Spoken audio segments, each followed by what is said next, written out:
गरीब किसान की प्रेरणादायक कहानी। रामलाल एक छोटे से गांव का गरीब किसान था।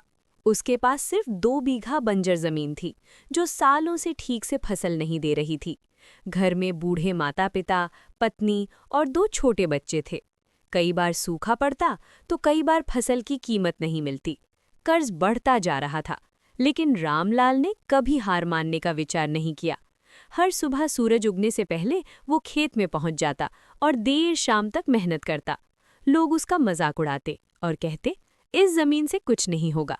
लेकिन रामलाल का विश्वास अपने पसीने पर था। उसने कृषि विभाग से सलाह ली, नई खेती की तकनीकें सीखीं और पारंपरिक तरीके छोड़कर जैविक खेती अपनाने का निश्चय किया।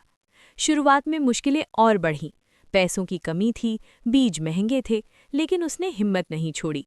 उसने गोबर की खाद बनाई, पानी की बचत की और फसल चक्र अपनाया। धीरे धीरे उसकी जमीन की उपज बढ़ने लगी। पहली बार उसे अपनी मेहनत का सही फल मिला। कुछ ही वर्षों में रामलाल की फसल गांव में मिसाल बन गई। व्यापारी खुद उसके खेत पर आने लगे, कर्ज उतर गया और बच्चों की पढ़ाई फिर से शुरू हो गई। आज वही लोग जो उसका मजाक उड़ाते थे, उससे सलाह लेने आते हैं। रामलाल कहता है, गरीबी से बड़ा कोई अभिशाप नहीं, लेकिन मेहनत से बड़ा कोई वरदान भी नहीं।